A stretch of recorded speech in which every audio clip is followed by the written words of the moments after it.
Hello and welcome to another edition of E-commerce Odyssey. Today I'm joined by Chloe Thomas, who of Ecommerce MasterPlan. She's a podcast host, she is a speaker, and she's a writer. So in your own words, Chloe, what do you do?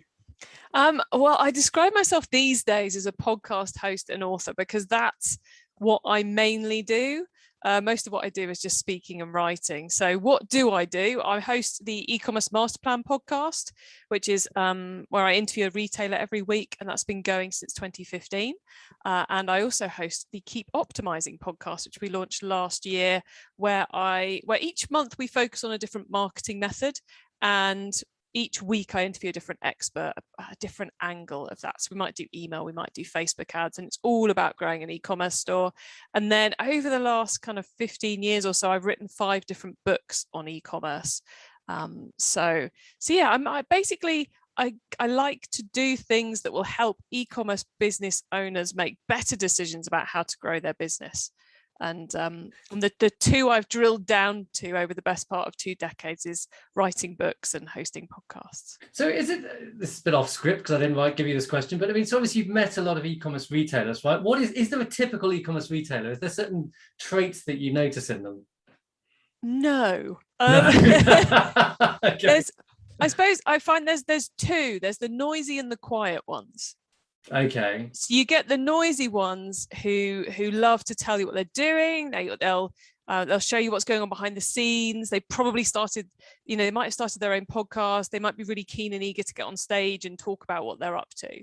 So you got those who are, out there talking about it, and they're really noisy.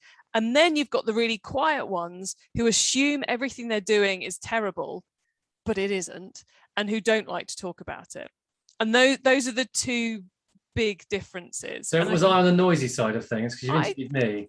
I would say you're more on the noisy side of things, yeah. But I suspect in e-commerce there's more of the quiet ones than there are of the noisy ones, because I think e-commerce is an industry that seems to attract people who like working in a barn in the Outer Hebrides, and I think those tend to be quiet people.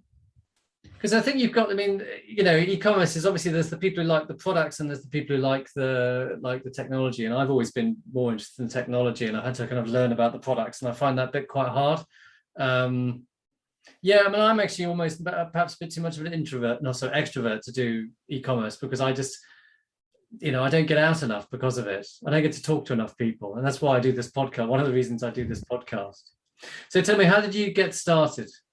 So, e-commerce and retail was my escape route from banking.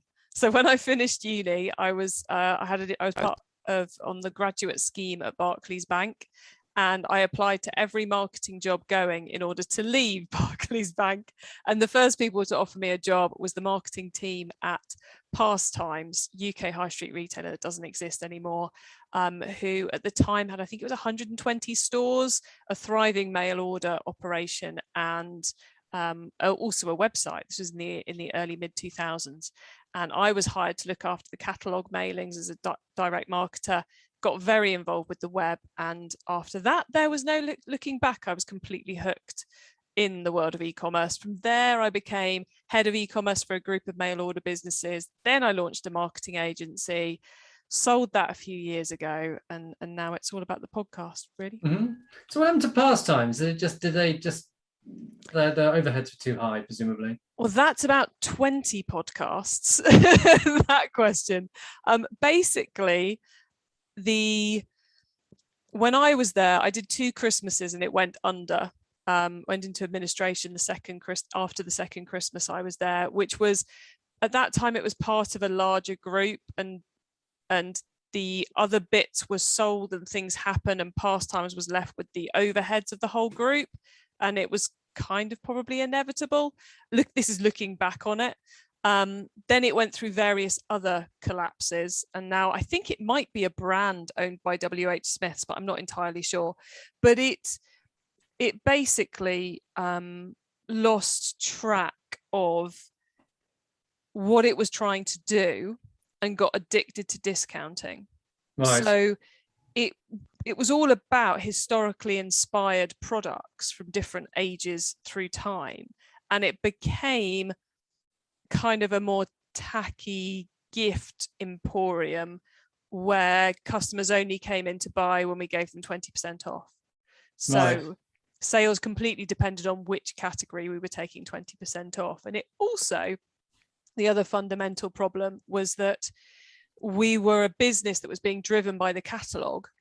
So all the we had two landings of new product a year, which was when the spring catalogue mailed and when the Christmas catalogue mailed. Yet we had 120 stores, a website, and a declining house list for our catalogue. Mm-hmm. But yet we were spending a huge amount on the catalogue, and the catalogue ran, everything was done. We were running as a catalogue business, but actually we were high street bricks and clicks business. Mm-hmm. So we should have had product coming in all the time. We should have been spending a lot less on catalogue mailings and more on store marketing.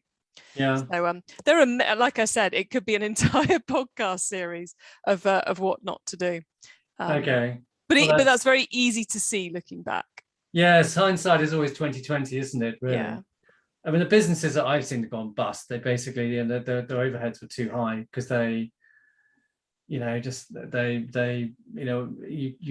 a shop and then you basically get it on a 10-year lease and you can't get rid of it. I mean, that's basically what happened to Mothercare, for example. Yeah, I mean, the rent is a for any business. Rent is a difficult one, and I'm sure that came into the nuts and bolts of it. But if you're going for the big picture reasons, I would say that. But there were some amazing people working there, and I learned a huge amount in my time at Pastimes. Yeah. So basically you do a number of different things, right? So what do you do you describe yourself as like a writer, a podcaster, an e-commerce nerd? What's your what's your thing? Podcasting is the thing I enjoy and I'm quite obsessed with currently. Right. Okay. Yeah, it's the I've always seemed to have straddled multiple worlds. So I've always been after I stopped working client side, I became an agency owner and an e-commerce specialist. So then you learn all about the agency business model, and you've got to kind of sit in these two camps. And then I was, trying to build a training business that didn't work.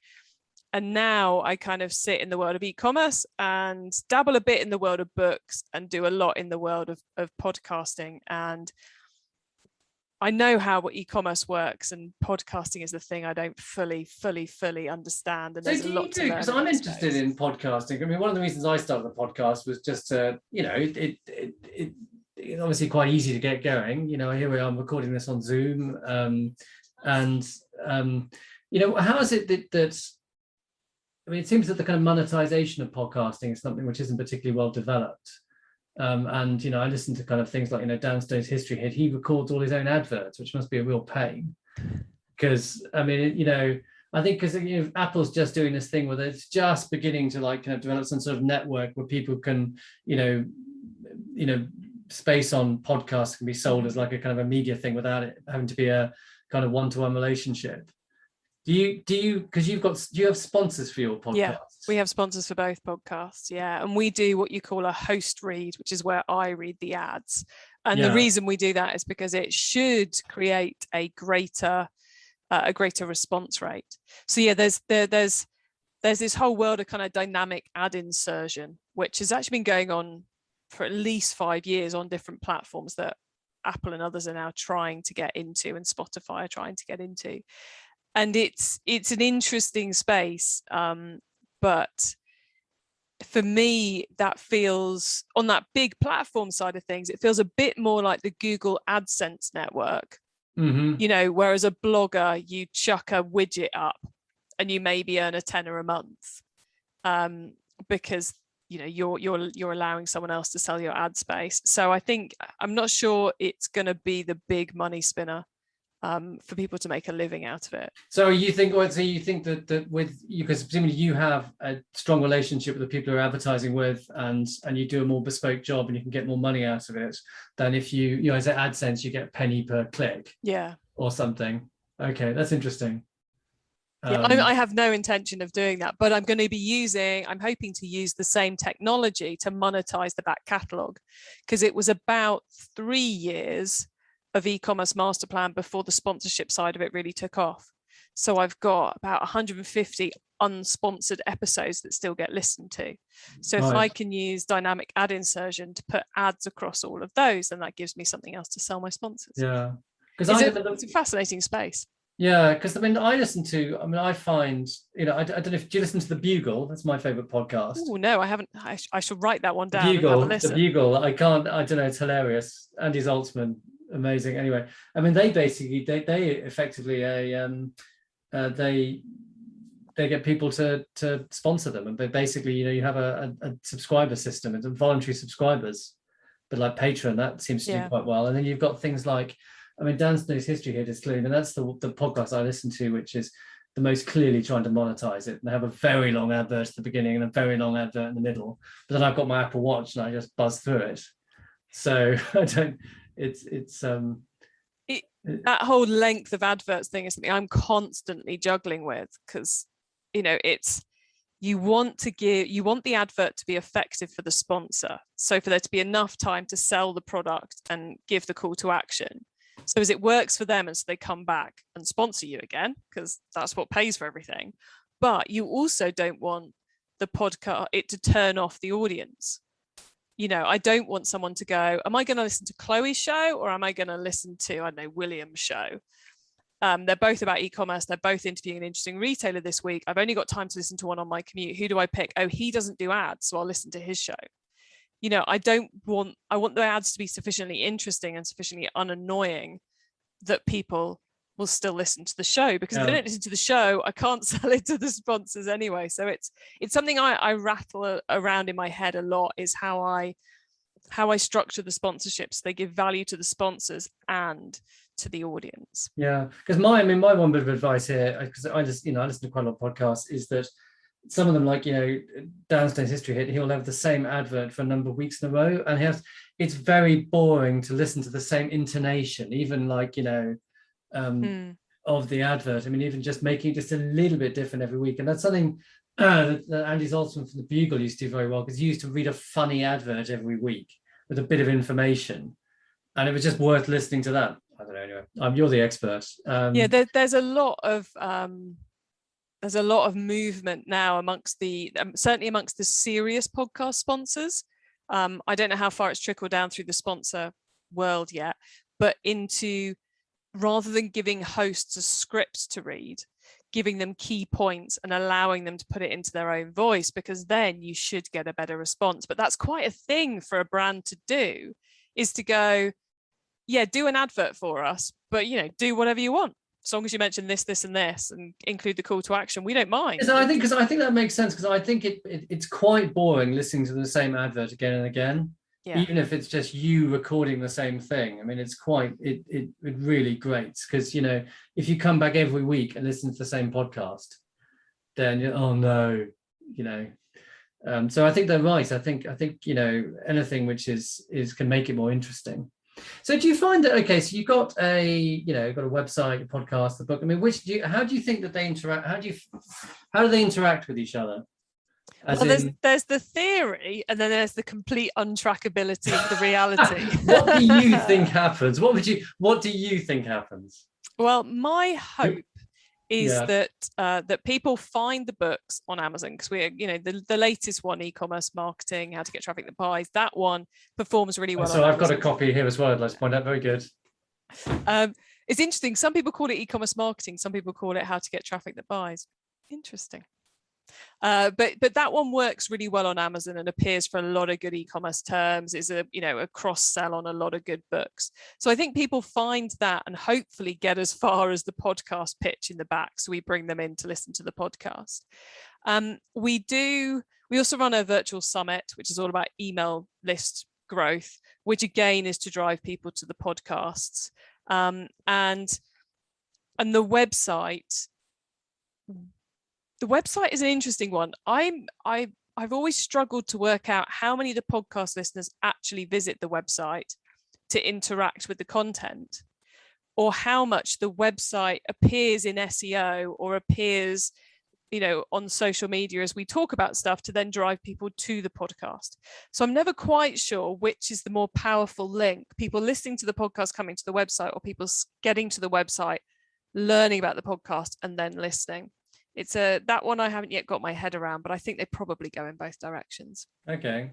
So do you find, I mean, because obviously there's Google, okay. So if you're launching a new podcast, effectively like me, right? Because I've done, this is my 10th or 11th, I can't remember. What advice would you give to someone who to advertise their podcast? The first thing is consistency. So make sure the content's coming out same time every month, same time every week, so the audience knows what they're getting. Oops. Yeah. That's what everyone, it's the most annoying advice ever when you're creating a podcast, but that's what everyone recommends. Okay, very sensible. Second thing is make sure it's distributed everywhere, so that RSS feed is in all the right places. So it's feeding into Apple, it's feeding, correctly onto Google, that kind of thing. Excellent. And then it's about finding the way that works for getting your podcast out there in front of people. Now, I say trying to find, and I can't give you a recipe for this because it's really hard to track, because a podcast is something you listen to usually on an iPhone or an Android phone. And because of the apps people are listening via, you can't take a cookie. If you run a Facebook ad for your podcast, you can't track that through to a play. You can track it to your website to then see if someone clicks on something or signs up to your emails, but you can't track it through to a play. And there's people who are trying to fix this, but it's really hard to do. If I look at my stats on my website, 80% plus of my website visitors are visiting my site on desktop. 80% plus of my email recipients are interacting on desktop, because my audience are sat at work when they're consuming my most of my stuff, visiting my website, reading the email. They're at work, they're on the computer, they're doing it via their work email probably. That's what they're doing. When they're listening to my podcast, they're on their mobile. So not only have you got the fact it's really hard to track someone listening to a podcast and what led them to listen, it's also, in the case of my business, people are listening on their commute or when they're walking the dog, probably on their personal phone, probably on their personal Apple account or their personal Google account, in terms of how they're actually doing the listening. How they're receiving the rest of my stuff is on their work computer with their work email address. So you get this huge disconnect. So it's incredibly hard to track how the two work. Things which I'm 99% work well is announcing your show as it goes live on social media, on whatever platform you get the most engagement on. And the other one is going on other people's podcasts. Right, okay. Because then you're putting the fact you've got a podcast in front of people who are interested in podcasts about the subject you're creating a podcast about. Okay, that's very good. That's very good advice, I think. Yeah. So, I mean, what about books? I mean, do you think people still read books? From what I can tell, yes. This one is still shifting units, and it's been out for over 2 years now, or 18 months now. I think we've been published with this one, and it's still shifting units week in, week out, both here and in the States. When you look on the Kindle stats, you can see people are actually reading it. It's not just I'll put it on the bookcase and wait for it later. I also occasionally run a big event where I partner up with, say, 10, 15 other authors of marketing and business books, and we all reduce our book to 99 pence on Kindle. And we do a big 2-day event driving people to a landing page to buy, ideally, all the books. We get huge engagement with that.